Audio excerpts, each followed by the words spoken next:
નમસ્કાર મિત્રો, આજના દિવસે આપણે એકાઉન્ટની અંદર 7મું ચેપ્ટર લઈએ છીએ, ભાગીદારી પેઢીનું વિસર્જન, ડિઝોલ્યુશન ઓફ પાર્ટનરશિપ ફર્મ, જેનું બોર્ડની અંદર વેઇટેજ 8 માર્કનું છે.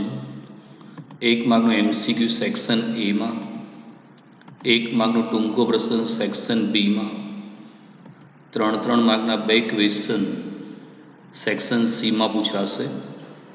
આ ચેપ્ટરમાંથી કોઈ લોંગ એક્ઝામ્પલ પૂછવામાં આવતો નથી.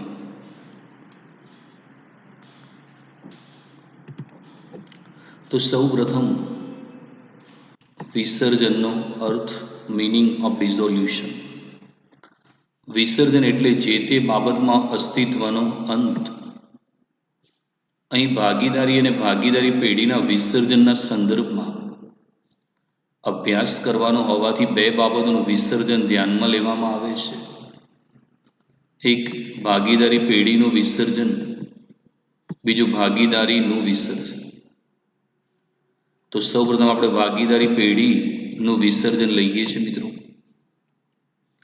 ભારતીય ભાગીદારી ધારાની કલમ 39 અનુસાર પેઢીનું વિસર્જન કરી બધા ભાગીદારો છૂટા થાય ત્યારે તેમની વચ્ચે ભાગીદારીનો અંત આવે છે. તેને પેઢીનું વિસર્જન થયું કહેવાય. આ પ્રકારે ભાગીદારીનું વિસર્જન કરી પેઢી બંધ કરવામાં આવે ત્યારે પેઢીનું વિસર્જન થયું કહેવાય. આવા સંજોગોમાં પેઢીનો ધંધો બંધ થાય, પરિણામે તેની મિલકતો વેચી દઈ તેની ઉપજમાંથી પેઢીના દેવા ચૂકવાય છે અને વધતી રકમમાંથી ભાગીદારોની મૂડી અને તેમના કરાર પ્રમાણે પરત કરવામાં આવે છે.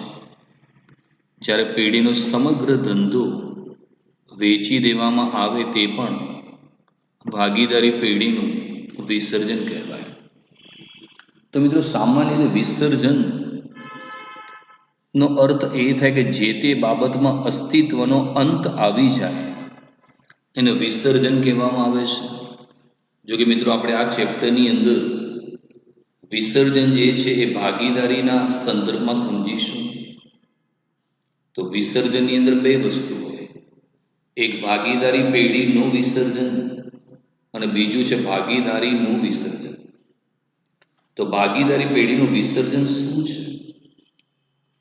તો ભારતની અંદર મિત્રો ભાગીદારીનો કાયદો 1932માં આવ્યો અને જ્યારે ભાગીદારી પેઢીની અંદર બધા જ ભાગીદારો છૂટા થાય, બધા એમ નક્કી કરે કે હવે આપણે જોડે રહીને કામ નથી કરવું, આપણે છૂટા થઈ જવું છે, તો એ દિવસે એમની ભાગીદારીનો અંત આવી જશે અને બધા જ ભાગીદારો છૂટા થવા માંડે છે તો પેઢીનું અસ્તિત્વ કાયમ માટે મટી જશે. તો એને ભાગીદારી પેઢીનું વિસર્જન થયું કહેવાય. અને આવા સંજોગોની અંદર પેઢીની જેટલી પણ મિલકતો છે એને વેચી દેવામાં આવે છે અને તમામ મિલકતો વેચ્યા પછી જે પણ ઉપજ થાય એમાંથી પેઢીના જેટલા પણ દેવા છે એ બધા દેવા ચૂકવી દેવામાં આવે છે અને ત્યારબાદ જે રકમ વધે એમાંથી ભાગીદારની મૂડી પરત કરવામાં આવે છે. ઘણી વખત એવું બને કે પેઢીની તમામ મિલકતો વેચ્યા પછી પણ ઉપજ ઘણી ઓછી થાય કે જેનાથી પેઢીના દેવા ન ચૂકવી શકાય, તો પછી ભાગીદારોએ પોતાની અંગત મિલકત વેચીને પણ ધંધાના દેવા ભરપાઈ કરવા પડશે. કેમ કે ભારતીય ભાગીદારી કાયદા મુજબ ભાગીદારી પેઢીના દરેક ભાગીદારની જવાબદારી અમર્યાદિત છે. તો પછી દેવા ચૂકવવાળ અંગત મિલકત વેચીને પણ એમને દેવું ભરપાઈ કરવું પડશે. અને ઘણી વખત એવું થાય કે ભાગીદારી પેઢીમાં ધંધો ચાલતો હોય અને ઘણી વખત એવું થાય કે આપણે આપણો ધંધો અન્યને વેચી દેવો છે. તો જ્યારે પેઢી પોતાનો સમગ્ર ધંધો અન્યને વેચી દે તેવા સંજોગોમાં પણ ભાગીદારી પેઢીના અસ્તિત્વનો અંત આવે છે, જેને ભાગીદારી પેઢીનું વિસર્જન કહેવાય. બીજું લઈએ છીએ મિત્રો, ભાગીદારીનું વિસર્જન. જ્યારે કોઈ એક ભાગીદારની નિવૃત્તિ, મૃત્યુ, નાદારી કે અન્ય કારણોસર ધંધો બંધ ન કરવામાં આવે, બાકીના ભાગીદારો ધંધો ચાલુ રાખે, ત્યારે જૂની ભાગીદારીનું વિસર્જન કહેવાય. ધંધામાંથી જતા ભાગીદાર સિવાય બાકીના ભાગીદારો ધંધો ચાલુ રાખે છે, તેને પરિણામે નવા ભાગીદારીની રચના થાય છે. સામાન્ય સંજોગોમાં ચાલુ રહેતા ભાગીદારો વચ્ચે ભાગીદારીનું પ્રમાણ બદલાય છે. આ સંજોગોમાં પેઢીનું વિસર્જન થતું નથી, પરંતુ ભાગીદારીની પુનઃરચના, પુનઃગઠન થાય છે અને નવી પેઢી અસ્તિત્વમાં આવે છે. એટલે એટલું યાદ રાખજો કે જે જૂની ભાગીદારી છે એનો મિત્રો અંત આવી જશે અને નવા ભાગીદારની રચના કરવામાં આવે છે. તો ભાગીદારીનું વિસર્જન, ડિઝોલ્યુશન ઓફ પાર્ટનરશિપ. તો ભાગીદારી પેઢીનો નિયમ છે કે જો કોઈ ભાગીદાર નિવૃત્ત થાય, મૃત્યુ પામે, નાદાર થાય કે અસ્થિર મગજનો થાય, તો એવા સંજોગોની અંદર ભાગીદારી કાયદેસરનો ધંધો કરી શકતી નથી અને એવા સંજોગોની અંદર એમની ભાગીદારીનું વિસર્જન થાય. એટલે દાખલા તરીકે 5 ભાગીદારો છે, એ, બી, સી, ડી અને ઈ. એવા માન લો કે એનું મૃત્યુ થયું કે એ નાદાર થયો, તો એવા સંજોગોમાં 5 જણની જે ભાગીદારી છે એનું વિસર્જન થઈ જાય. હા, પણ બાકીના 4 ભાગીદારો એમ કે આપણે ધંધો ચાલુ રાખવો છે, તો એ ચાલુ રાખી શકે. તો જૂની ભાગીદારીનું વિસર્જન થશે અને જે નવી ભાગીદારી છે એ અસ્તિત્વ આવશે. નવું કરારનામું બનાવવામાં આવશે. ભાગીદારોના નફા નુકસાનના પ્રમાણની અંદર પણ ફેરફાર થઈ જશે. તો આવા સંજોગોમાં નવી ભાગીદારી પેઢી અસ્તિત્વમાં આવે છે. હવે આપણે એ સમજીએ કે ભાગીદારીનું વિસર્જન શું છે અને ભાગીદારી પેઢીનું વિસર્જન શું છે. અર્થ: ભાગીદારીનું પુનઃગઠન એટલે ભાગીદારીનું વિસર્જન. ભાગીદારી પેઢીનો કાયમી અંત એટલે ભાગીદારી પેઢીનું વિસર્જન. તો ભાગીદારીનું વિસર્જન ક્યારે થાય? કે જ્યારે કોઈ ભાગીદાર છે એ મૃત્યુ પામે, નાદાર થાય, અસ્થિર મગજનો થાય, તો એવા સંજોગોની અંદર એમની જે જૂની ભાગીદારી છે એનું વિસર્જન થાય છે. અને ભાગીદારી પેઢીનું વિસર્જન કે જ્યારે ભાગીદારી પેઢીના બધા જ ભાગીદારો છૂટા થાય અથવા ભાગીદારી પેઢી પોતાનો સમગ્ર ધંધો અન્યને વેચી દે, તો એ ભાગીદારી પેઢીનો કાયમી અંત આવી જાય છે, જેને ભાગીદારી પેઢીનું વિસર્જન કહે છે. બીજો મુદ્દો છે પેઢીનું અસ્તિત્વ. તો પેઢીનું અસ્તિત્વ ચાલુ રહે છે જ્યારે અહીંયા પેઢીનું જે અસ્તિત્વ છે એનો અંત આવે છે. તો ભાગીદારીના વિસર્જનમાં કેવું હોય કે જે ભાગીદાર મૃત્યુ પામ્યો કે નાદાર થયો કે અસ્થિર મગજનો થયો, તો એને કારણે જૂની ભાગીદારીનો અંત આવી જાય, પણ બાકીના ભાગીદારો જો ધંધો ચાલુ રાખવા માગે તો નવી ભાગીદારની રચના થાય, એટલે પેઢીનું અસ્તિત્વ ચાલુ રહે છે.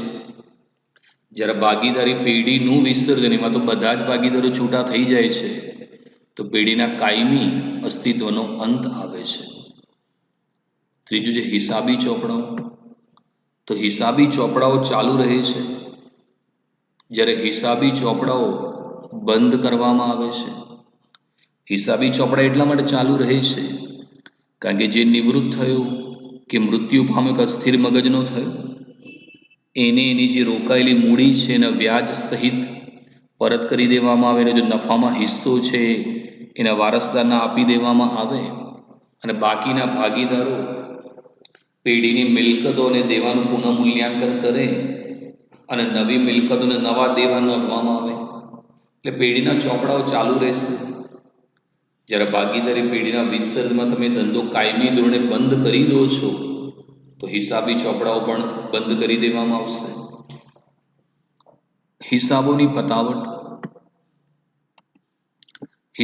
પતાવટ થતી નથી, પરંતુ પુનઃમૂલ્યાંકન ખાતામાંથી ઉદ્ભવતો નફો કે નુકસાન અનુક્રમે ભાગીદારોના મૂડી ખાતે જમા કે ઉધાર કરવામાં આવે છે. સામાન્ય રીતે પેઢીમાંથી જતા ભાગીદારનો હિસાબ કરવામાં આવે છે. જ્યારે ભાગીદારી પેઢીના વિસર્જનમાં હિસાબોની પતાવટ થાય છે. માલ મિલકત નિકાલ ખાતા દ્વારા મિલકતનો નિકાલ કરીને જવાબદારી ચૂકવવામાં આવે છે. વધેલ રકમ ભાગીદારો વચ્ચે હિસાબની પતાવટ પેટે ચૂકવવામાં આવે છે. તો ભાગીદારીના વિસર્જનની અંદર જે પણ ભાગીદાર નિવૃત્ત થયો કે મૃત્યુ પામ્યો કે અસ્થિર મગજનો થયો કે નાદાર થયો, તો એના હિસ્સાની જે પણ રકમ છે એને ચૂકવી આપવામાં આવે. એની મૂડી, એના મૂડી પર વ્યાજ જે છે, એનો નફો છે, બધું આપી દેવામાં આવે. પણ બાકીના ભાગીદારો ધંધો ચાલુ રાખે છે, માટે હિસાબોની કોઈ પણ પ્રકારની પતાવટ કરવામાં આવતી નથી, અને પુનઃમૂલ્યાંકન ખાતું બનાવવામાં આવે છે. અને એમાં જે નફો થયો કે નુકસાન થયું એ ભાગીદારના મૂડી ખાતે લઈ જવામાં આવે. જો નફો હોય તો મૂડી ખાતે જમા થશે, અને જે નુકસાન હોય તો મૂડી ખાતે ઉધાર કરવામાં આવે છે. એની સામે જ્યારે ભાગીદારી પેઢીનું વિસર્જન હોય તો હિસાબોની પતાવટ કરી દેવામાં આવશે. એટલે હિસાબ કરી દેવામાં આવે. એ વખત પેઢી એક ખાતું બનાવે છે, માલ મિલકત નિકાલ ખાતું. એમાંથી મિલકતોનો નિકાલ કરી દેવામાં આવે, અને જેટલા પણ દેવા છે બધા ચૂકવી દેવામાં આવે. અને દેવા ચૂકવ્યા પછી પણ જો રકમ વધે તો ભાગીદારો વચ્ચે નફા નુકસાનના પ્રમાણમાં વહેંચી આપવામાં આવશે. ત્યારબાદ છે અદાલતનો હસ્તક્ષેપ. ભાગીદારનું વિસર્જન સ્વૈચ્છિક હોવાથી અદાલતના હસ્તક્ષેપની જરૂરિયાત હોતી નથી. જ્યારે જરૂરી હોય ત્યારે અદાલત દ્વારા હસ્તક્ષેપ કરવામાં આવે છે. તો ભાગીદારીના વિસર્જન એ સ્વૈચ્છિક છે. કોઈ ભાગીદાર સ્વેચ્છાએ કે ભાઈ મારે છૂટા થવું છે કે નાદાર થઈ જાય તો એ ભાગીદારીનો અંત લાવી શકે. જેમાં કોર્ટમાં જવાની કે અદાલતના હસ્તક્ષેપની કોઈ જરૂરિયાત નથી. જ્યારે ભાગીદારી પેઢીના વિસર્જનની અંદર ઘણી વખત ભાગીદારો વચ્ચે એટલા ઝઘડા વધી જાય મિલકતોને દેવાની પતાવટના મુદ્દાની અંદર, તો ઘણી વખત અદાલતની અંદર જવું પડે, અને અદાલત પણ આની અંદર હસ્તક્ષેપ કરી શકે છે. ભાગીદારીનું વિસર્જન થાય તો ભાગીદારી પેઢીનું વિસર્જન ન પણ થાય. ભાગીદારી પેઢીનું વિસર્જન થાય તો આપોઆપ ભાગીદારીનું વિસર્જન થાય છે. તો ભાગીદારીનું વિસર્જન થાય એનો મતલબ એ નહીં કે ભાગીદારી પેઢીનું વિસર્જન થયું. સમજાવું તમને. 5 ભાગીદારો છે, A, B, C, D, E. હવે માની લો કે એ ભાગીદાર મૃત્યુ પામ્યો કે નાદાર થયો કે અસ્થિર મગજનો થયો. હવે માની લો કે બાકીના 4 ભાગીદાર એમ કહે છે કે આપણે ધંધો ચાલુ રાખીએ, તો ફક્ત એમની જૂની ભાગીદારીનું વિસર્જન થશે, પણ ભાગીદારી પેઢીનું વિસર્જન થતું નથી. નવા ભાગીદારની રચના થઈ જાય છે. જ્યારે ભાગીદારી પેઢીનું વિસર્જનનો મતલબ છે કે બધા જ ભાગીદારો છૂટા પડવા માગે છે, અને એને જે દિવસે ભાગીદારી પેઢીનું વિસર્જન થાય એટલે બધા જ ભાગીદારો છૂટા પડી જશે. તો જ્યારે ભાગીદારી પેઢીનું વિસર્જન થાય તો સાથે સાથે ભાગીદારીનું પણ વિસર્જન થાય છે. હવે આપણે ચર્ચા કરી પેઢીના વિસર્જનની રીતો કે પદ્ધતિઓ કઈ હોઈ શકે એ વિશેની આપણે ચર્ચા કરીએ છીએ મિત્રો. પેઢીના વિસર્જનની રીતો કે પદ્ધતિઓની વાત કરીએ મિત્રો, ભારતીય ભાગીદારી ધારા 1932 મુજબ ભાગીદારી પેઢીનું વિસર્જન નીચે પ્રમાણેની બે રીતો કે પદ્ધતિઓથી થાય છે. એક સામાન્ય વિસર્જન અને બીજું છે અદાલત દ્વારા વિસર્જન. તો સામાન્ય વિસર્જન શું છે એની વાત કરીએ કે અદાલતના હસ્તક્ષેપ સિવાયનું વિસર્જન. અદાલતના હસ્તક્ષેપ સિવાય નીચેની કોઈ પણ રીતે ભાગીદારી પેઢીનું વિસર્જન થઈ શકે છે. પહેલું છે મિત્રો સર્વસંમતિથી. જ્યારે બધા જ ભાગીદારો પેઢીનું વિસર્જન કરવા સંમત થાય ત્યારે ભાગીદારી પેઢીનું વિસર્જન ગમે તે સમય થઈ શકે છે, જેને મરજિયાત વિસર્જન કહે છે. તો મિત્રો જે વિસર્જન છે એની બે રીતો છે. એક સામાન્ય વિસર્જન અને બીજું છે અદાલત દ્વારા વિસર્જન. સામાન્ય વિસર્જનનો મતલબ એ થયો કે આ પ્રકારનું જે વિસર્જન છે એમાં તમારે અદાલતમાં કે કોર્ટમાં જવાની જરૂર નથી અને અદાલતના કોઈ હસ્તક્ષેપની પણ જરૂર નથી. એમાં પહેલું છે સર્વસંમતિથી. જ્યારે કોઈ ભાગીદારી પેઢી હોય અને બધા જ ભાગીદારો એમ નક્કી કરે કે હવે આપણે છૂટા થઈ જઈએ, જોડે રહીને કામ નથી કરવું, તો સર્વસંમતિથી બધા ભેગા મળીને એ પેઢીનું વિસર્જન કરી શકે છે, જેને મરજિયાત વિસર્જન તરીકે ઓળખવામાં આવે છે. બીજું છે કરાર દ્વારા. ભાગીદારો વચ્ચે અગાઉથી નક્કી થયેલી કરારની શરતોને આધીન ભાગીદારી પેઢીનું વિસર્જન થઈ શકે છે. ઘણી વખત એવું બને કે ભાગીદારોએ કરાર કર્યો હોય, કોન્ટ્રાક્ટ કર્યો હોય કે ભાઈ આપણી ભાગીદારી 5 વર્ષ માટે કે 1 વર્ષ માટે કે 2 વર્ષ માટે, અને જેવો સમયગાળો પૂરો થઈ જાય તો એવા સંજોગોમાં એમનો કરાર પૂરો થઈ ગયો તો પછી એ લોકો ભાગીદારી પેઢીનું વિસર્જન કરી શકે છે. ત્રીજું છે કાયદા દ્વારા વિસર્જન. નીચેના સંજોગોમાં પેઢીનું કાયદા દ્વારા ફરજિયાત વિસર્જન થાય છે. પેઢીના બધા ભાગીદારો અથવા એક સિવાયના બધા ભાગીદારો નાદાર જાહેર થાય. પેઢીનો ધંધો ચલાવવો ગેરકાયદેસર બને ત્યારે પેઢીનું વિસર્જન થાય છે. તો ઘણી વખતે ભાગીદારી કાયદા મુજબ પણ વિસર્જન થઈ જાય. કારણ કે ભાગીદારી પેઢીના કાયદામાં એવી જોગવાઈ છે કે જ્યારે ભાગીદારી ચાલતી હોય અને એવા સંજોગોમાં બધા જ ભાગીદારો નાદાર થઈ જાય, એટલે ભાગીદારની મિલકત કરતાં દેવું વધી જાય, તો નાદાર વ્યક્તિને ભાગીદારીમાં ન રાખી શકાય. તો એવા સંજોગોમાં વિસર્જન ભાગીદારી પેઢીનું થઈ જાય. બીજું ઘણી વખત એવું થાય કે તમે જે ધંધો ચલાવતા હોય અને સરકાર એ ધંધામાં પ્રતિબંધ મૂકી દે અથવા એ ધંધો ગેરકાયદેસર બને ત્યારે પણ પેઢીનું વિસર્જન થાય. દાખલા તરીકે હાલ ગુજરાતમાં ઘણી બધી ફેક્ટરીવાળા પ્લાસ્ટિકની વસ્તુનું ઉત્પાદન કરે છે, પ્લાસ્ટિકની બેગનું ઉત્પાદન કરે છે. હવે ભારત સરકાર એવો કાયદો લાવે કે ભાઈ ભારતમાં પ્લાસ્ટિક પર પ્રતિબંધ અને પ્લાસ્ટિકની બેગ બનાવવી એ ગેરકાયદેસર છે, તો તરત જ એ પેઢીનું વિસર્જન થાય. કેમ કે ભાગીદારી એ કાયદેસરના ધંધા માટે હોઈ શકે, ગેરકાયદેસરના કામ માટે રચાયેલી એને ભાગીદારી કહી શકાતી નથી. ત્યારબાદ છે ચોક્કસ ઘટનાને કારણે. જો ભાગીદારી પેઢી અમુક ચોક્કસ મુદત માટેની હોય તો તે મુદત પૂરી થતાં વિસર્જન થાય છે. કોઈ ચોક્કસ હેતુ માટે સ્થપાયેલ હોય અને તે હેતુ પૂર્ણ થવાથી તે પેઢીનું આપોઆપ વિસર્જન થાય છે. તો મિત્રો અમુક ટાઈમે જે ભાગીદારી છે એ અમુક ચોક્કસ મુદત માટેની હોય અને એ મુદત પૂરી થાય તો પછી વિસર્જન થઈ જાય. દાખલા તરીકે મિત્રો ભેગા થઈને ફટાકડાનો ધંધો કરવા માગતા હોય તો એમની ભાગીદારી દિવાળી સુધી રહેશે, દિવાળી પૂરી થઈ જશે, ફટાકડા વેચાઈ જશે તો એ લોકો હિસાબ કરી દેશે, તેમની મુદત પૂરી થઈ ગઈ, તેમની ભાગીદારી પેઢીનું વિસર્જન થઈ જશે. બીજું, ઘણી વખત ભાગીદારી કોઈ ચોક્કસ હેતુ માટે સ્થપાયેલી હોય. ઘણી વખત પેલા કોન્ટ્રાક્ટરો હોય, મોટા રોડ બનાવવાનો કોન્ટ્રાક્ટ મળ્યો હોય, કે ઓવરબ્રિજ બનાવવાનો કોન્ટ્રાક્ટ, કે નેશનલ હાઈવેનો કોન્ટ્રાક્ટ મળ્યો હોય, તો એવા સંજોગોમાં ઘણા બધા કોન્ટ્રાક્ટરો ભાગીદારીની અંદર એ ફ્લેટની સ્કીમ, કે હાઈવેની સ્કીમ, કે ઓવરબ્રિજ બનાવવાની અંદર જોડાય.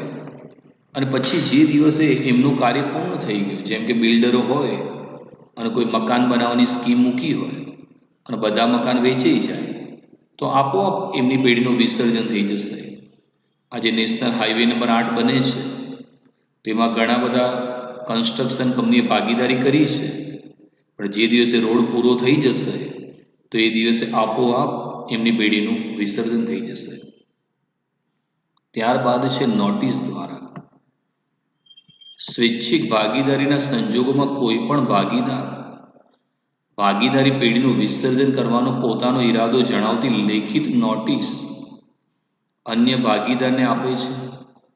આ નોટિસમાં જણાવેલ તારીખથી અથવા નોટિસ મળે ત્યારથી તેમની વચ્ચેની ભાગીદારીનો અંત આવે છે.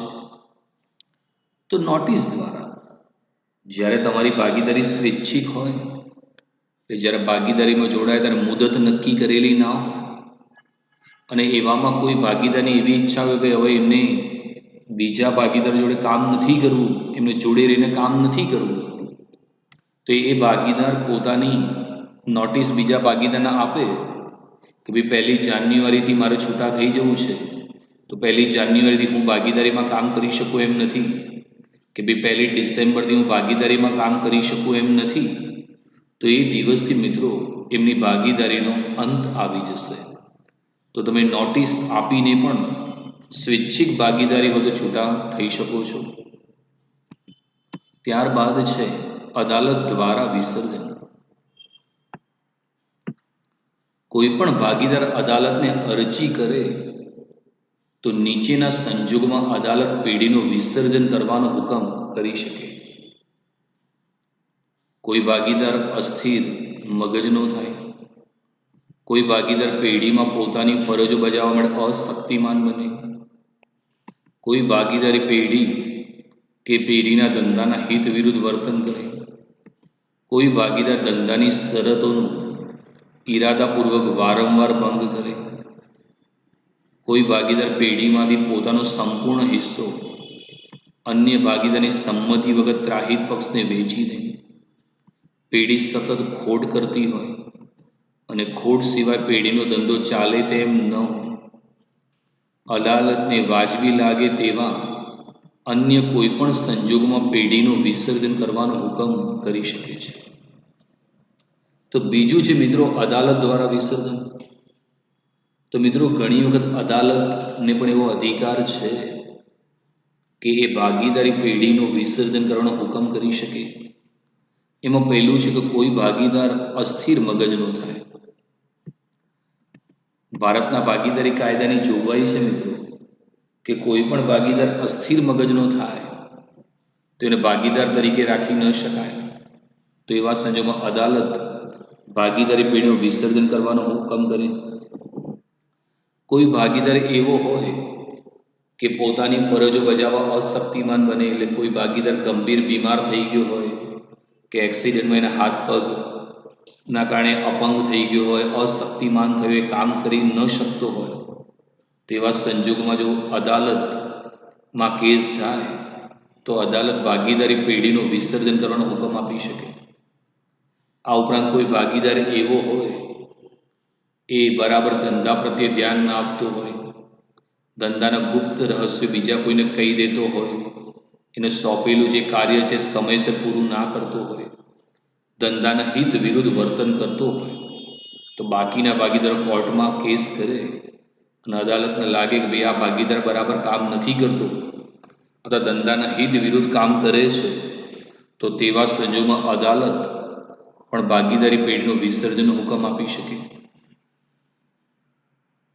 ત્યારબાદ કોઈ ભાગીદાર ધંધાની શરતોનો ઈરાદાપૂર્વક વારંવાર ભંગ કરે.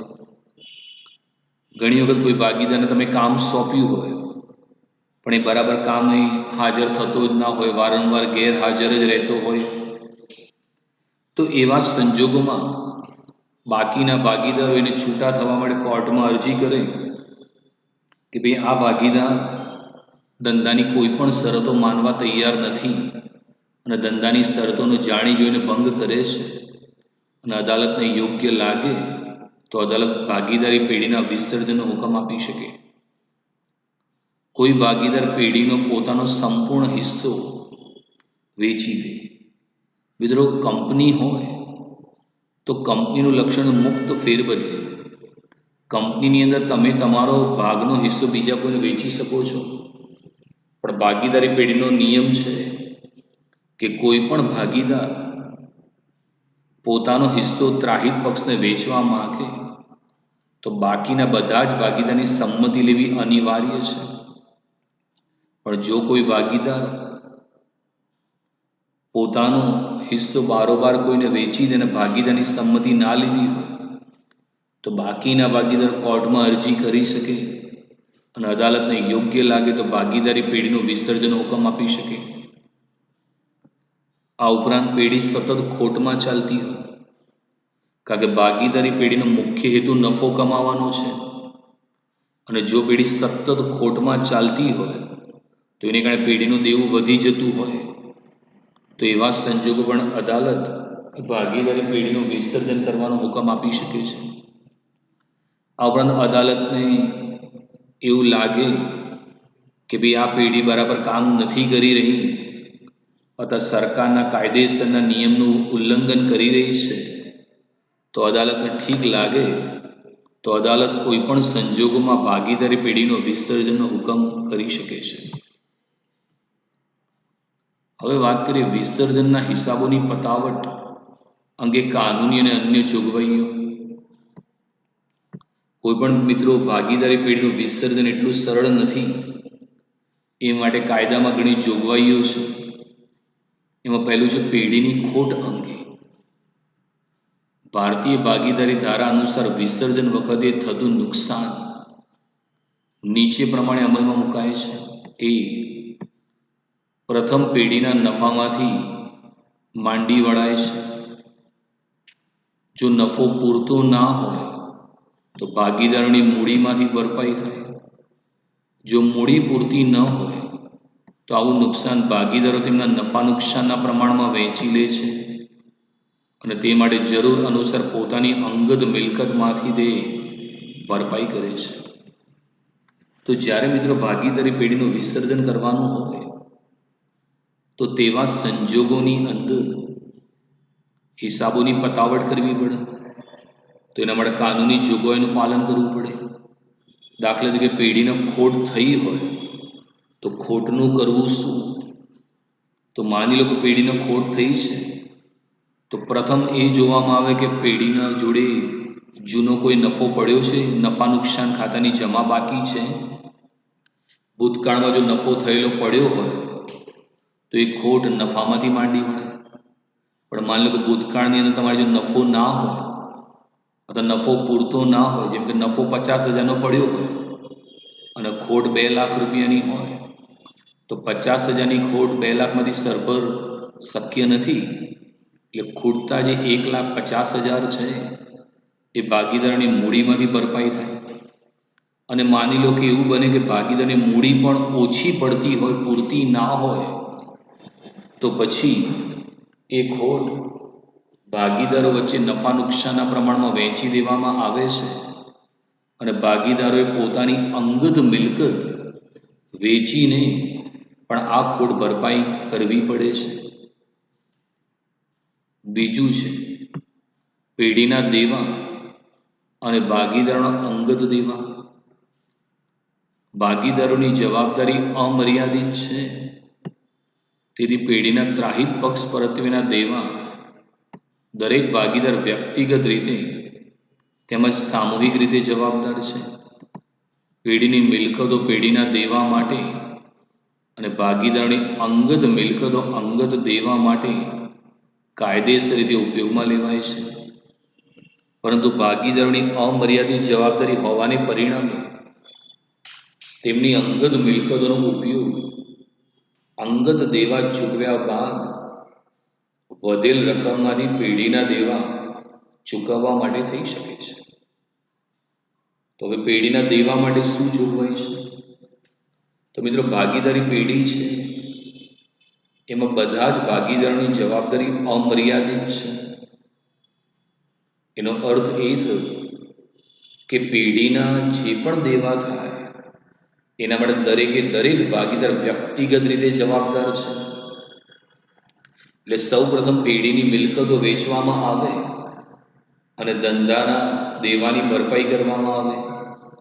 પરંતુ માની લો કે એવું બને કે પેઢીની મિલકતો વેચ્યા પછી પણ ધંધાના દેવાની ભરપાઈ ન થઈ શકે, તો દરેક ભાગીદારે પોતાની અંગત મિલકત વેચીને પણ ધંધાના દેવા ભરપાઈ કરવા જરૂરી છે. ત્રીજું છે ભાગીદારોની પેઢીને લોન. ભાગીદારી પેઢીના વિસર્જનમાં પેઢીની મિલકતો વેચી તેની ઉપજમાંથી સૌપ્રથમ વિસર્જન ખર્ચ, યાદ રાખજો, વિકલ્પમાં પૂછાય છે. ત્યારબાદ પેઢીના દેવા ચૂકવવામાં આવે છે. ત્યારબાદ વધતી રકમમાંથી ભાગીદારોએ પેઢીને આપેલ લોનની રકમ ચૂકવવાની હોય છે. પેઢીના દેવા ચૂકવ્યા બાદ વધતી રકમ એક કરતાં વધુ ભાગીદારોએ આપેલી લોન પરત કરવા અપૂરતી હોય અને ભાગીદારો પાસેથી અંગત કંઈ વસૂલ ન થઈ શકે તેમ ન હોય, તો તેવા ભાગીદારની લોનના પ્રમાણમાં ચૂકવાય છે. હવે માની લો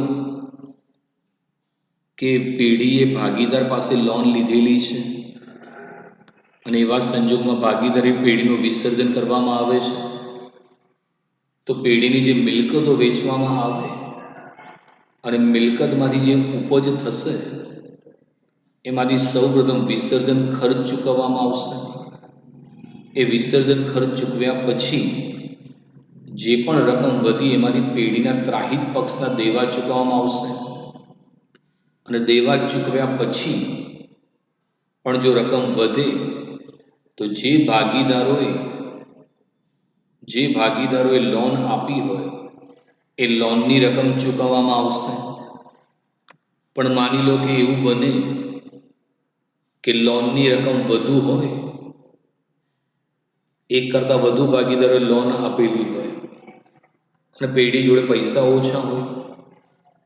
દાખલા તરીકે દેવા ચૂકવ્યા પછી પેઢી જોડે 1 લાખ રૂપિયા વધ્યા છે અને માની લો કે એ ભાગીદારે 3 લાખની લોન આપી છે, બીએ 2 લાખની લોન આપી છે. હવે એની લોન 3 લાખ છે, બીની લોન 2 લાખ છે, એટલે જોઈએ છે 5 લાખ. પણ દેવા ચૂકવ્યા પછી વધ્યા છે 1 લાખ. હવે 1 લાખમાંથી 5 લાખ તો ચૂકવી ન શકાય, તો એ લોનની રકમનું પ્રમાણ કાઢવામાં આવશે. એના 3 લાખ અને બીના 2 લાખ, એટલે મીંડા કાઢીને બધું 3/2 થયા. તો હવે જે 1 લાખ વધ્યા છે એના 3/2 કરવામાં આવશે. 1 લાખના જે 3/2 થશે એટલે એને 60,000 ચૂકવવામાં આવશે અને બીને 40,000 ચૂકવવામાં આવશે. કારણ કે એક કરતાં વધુ ભાગીદારે લોન આપી હોય અને પેઢી પાસે રકમ પૂરતી ના હોય, તો એ લોનનું પ્રમાણ જેમ કાઢવામાં આવશે અને પ્રમાણમાં એમને ચૂકવી આપવામાં આવશે. ત્યારબાદ છે ભાગીદારની પત્નીની લોન. ભાગીદારની પત્નીએ પોતાના સ્ત્રી ધનમાંથી પેઢીને લોન આપેલ હોય તેવી લોનની રકમ પેઢીના સામાન્ય દેવાની જેમ જ ત્રાહિત પક્ષ પરત્વે દેવા તરીકે ચૂકવવામાં આવે છે. પરંતુ જો તેના પતિના નાણાંમાંથી તેણે પેઢીને લોન આપી હોય તો તે ભાગીદારની લોન જ ગણાય છે. ઘણી વખત મિત્રો એવું બને કે કોઈ ભાગીદારે પોતાની પત્ની પાસેથી લોન લીધેલી હોય, તો હવે લોન લીધેલી એક પ્રકારનું દેવું તો થયું, તો પેઢી જેમ સામાન્ય દેવા ચૂકવે છે એ રીતે જ એ દેવું પણ ચૂકવવામાં આવે છે. પરંતુ માની લો કે એની પત્નીની લોન હોય, પણ ખરેખર એને પતિના નાણાંમાંથી જ લોન આપી છે, તો પછી એ પત્નીની લોન નહીં ગણાય, કારણ કે પૈસા પતિની પાસેથી લઈને આપી છે, તો ભાગીદારની લોન તરીકે જ એને ગણી લેવામાં આવશે. ત્યારબાદ છે ભાગીદારોની જવાબદારી. ભાગીદારોની જવાબદારી અમર્યાદિત છે. જો કોઈ ભાગીદાર કે ભાગીદાર નાદાર થાય ત્યારે સદ્ધર ભાગીદારે પેઢીના દેવા પોતાની અંગત મિલકતમાંથી પણ ચૂકવવા પડે છે. તો મિત્રો, ભારતીય ભાગીદારી કાયદા મુજબ ભાગીદારી પેઢીમાં જેટલા પણ ભાગીદારો જોડાય એ દરેકે દરેક ભાગીદારની જે જવાબદારી છે અમર્યાદિત છે. તેવા સંજોગોની અંદર જો પેઢીની મિલકતો વેચીને જો દેવા ભરપાઈ ન થાય તો ભાગીદારોએ પોતાની અંગત મિલકત વેચીને પણ ધંધાના દેવા ભરપાઈ કરી આપવા પડશે. ત્યારબાદ છે પેઢીની મિલકતોની ઉપજની વહેંચણી. એનો અર્થ થયો કે પેઢીને મિલકતો વેચતા જે પણ ઉપજ થઈ તેની વહેંચણી કેવી રીતે થશે? તો પહેલું છે, સૌ પ્રથમ પેઢીનો વિસર્જન ખર્ચ ચૂકવાય. ત્યારબાદ ત્રાહિત પક્ષ પ્રત્યેના દેવા ચૂકવાય. ત્યારબાદ ભાગીદારની લોન ચૂકવાય. છેલ્લે ભાગીદારની મૂડી અને ચાલુ ખાતાની રકમો પરત ચૂકવવામાં આવે છે. તેમ છતાં રકમ વધે એટલે કે નફો હોય તો તે બધા ભાગીદારો વચ્ચે તેમના નફા નુકસાનના પ્રમાણમાં વહેંચી આપવામાં આવે છે. એટલે કોઈ પણ પેઢીનું જ્યારે વિસર્જન કરવાનું છે તો એવા સંજોગોમાં પેઢીની તમામે તમામ મિલકતો વેચી દેવામાં આવશે.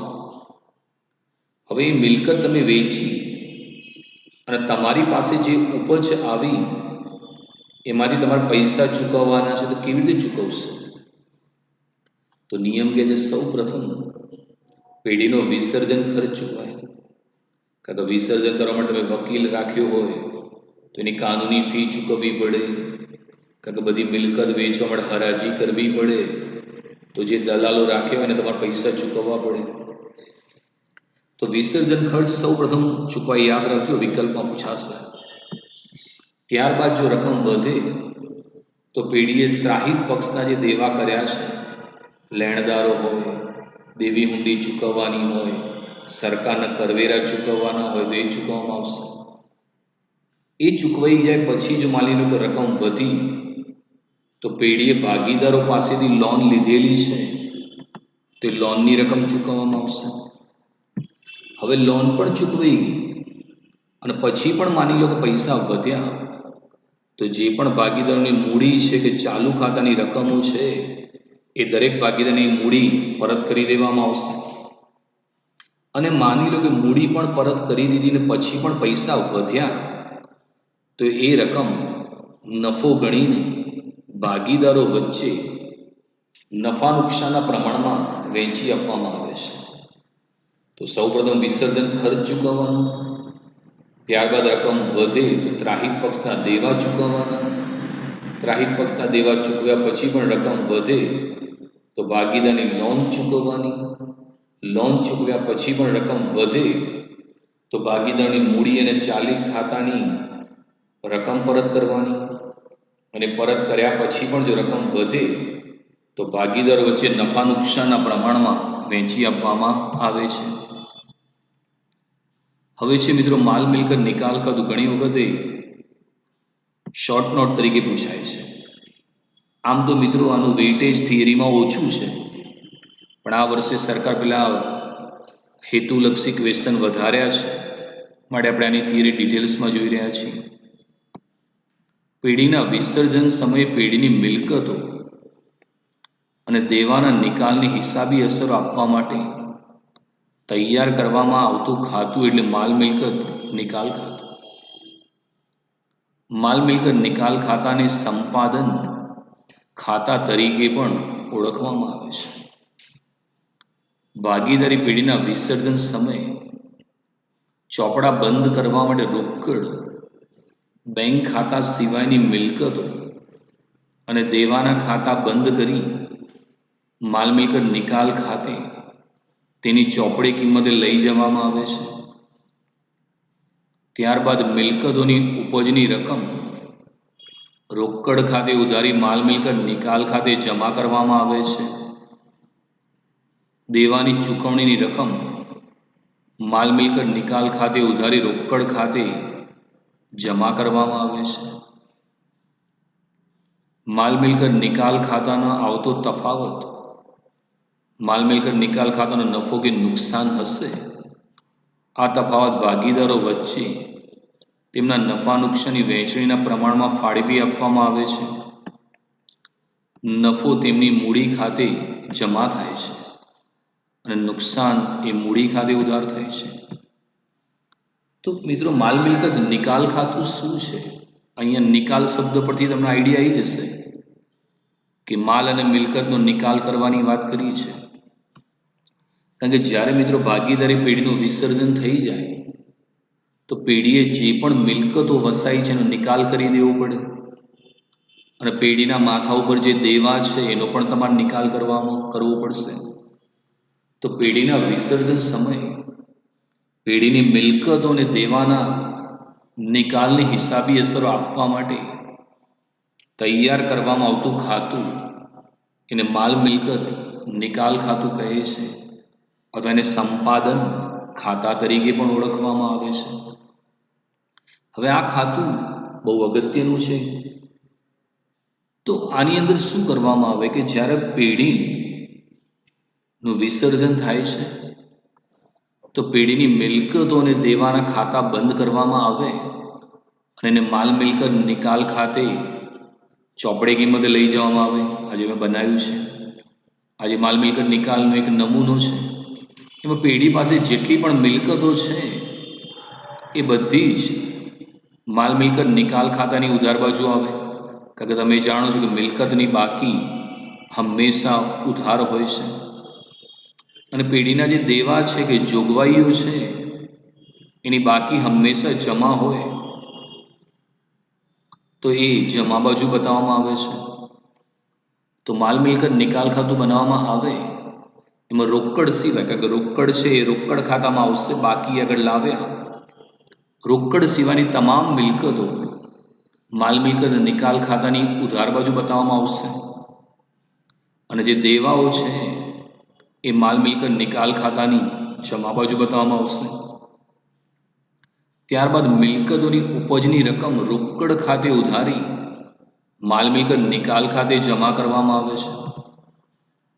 તો તમે જાણો છો કે મિલકત છે એની બાકી હંમેશા ઉધાર હોય, પણ જ્યારે તમે મિલકત વેચી દો તો તમારી પાસે રોકડ આવે તે ઉધાર અને મિલકત જાય છે તો જાય તે જમા થશે. તો તમે આ મિલકતો બતાવી ઉધાર, પણ જ્યારે મિલકતો તમે વેચો છો એટલે તમારી પાસે રોકડ આવે છે અને મિલકતો જાય છે તો એ માલ મિલકત નિકાલ ખાતાની જમા આવશે. તો યાદ રાખવાનું, મિલકતની બાકી ઉધાર હોય, પણ જ્યારે મિલકતનો નિકાલ કરો એટલે મિલકત તમારી પાસે જાય છે તો જાય તે જમા. તો રોકડ ખાતે ઉધારી માલ મિલકત નિકાલ ખાતે જમા થાય છે.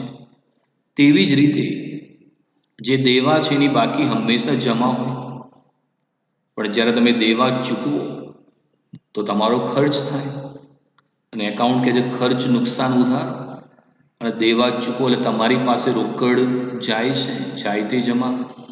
તો આજે દેવા તમે ચૂકવો તો એનો નિકાલ ઉધાર બાજુ દર્શાવવામાં આવશે. તો જે મિલકતો છે એની બાકી ઉધાર હોય અને મિલકતો તમે વેચો તો મિલકતનો નિકાલ જમા બાજુ, કારણ કે મિલકતો જાય છે તો જમા.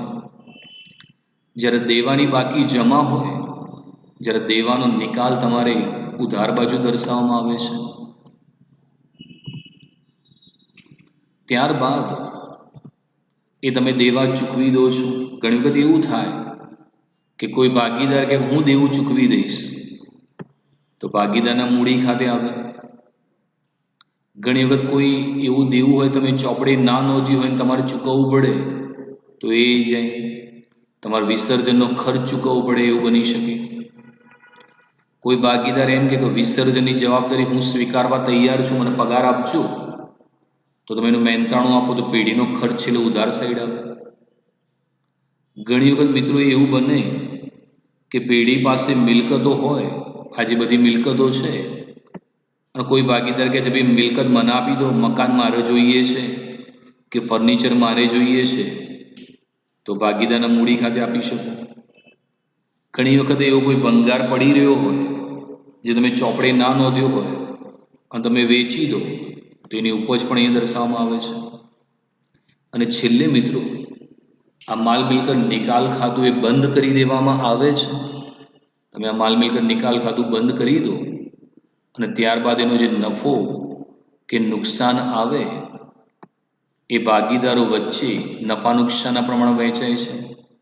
જો ઉપજ વધુ હોય અને ખર્ચા ઓછા તો નફો થાય, અને માની લો કે ખર્ચા વધુ ને ઉપજ ઓછી હોય તો ખોટ જાય, તો એ ભાગીદારોને નફા નુકસાનના પ્રમાણમાં વહેંચી આપવામાં આવશે. તો આ ખાતું બહુ અગત્યનું છે. મોટા દાખલા તો પૂછાતા નથી, પણ ટૂંકા માટે બી યાદ રાખજો કે મિલકતો છે એની બાકી ઉધાર હોય એનો નિકાલ જમા બાજુ દર્શાવવામાં આવે. કારણ કે મિલકત જાય તે જમા થાય. જ્યારે દેવાની બાકી જમા હોય, જ્યારે દેવાનો નિકાલ ઉધાર બાજુ થાય, અને છેલ્લે ખાતા બંધ થાય અને નફો હોય કે નુકસાન એ ભાગીદારો વચ્ચે નફા નુકસાનના પ્રમાણમાં વહેંચી આપવામાં આવે છે. તો આ રીતે મિત્રો માલ મિલકત નિકાલ ખાતું અને ટૂંક નોંધ પણ તમે તૈયાર કરી દેજો, બહુ અગત્યની છે. ત્યારબાદ આપણે દાખલાઓનો મિત્રો અભ્યાસ કરશું.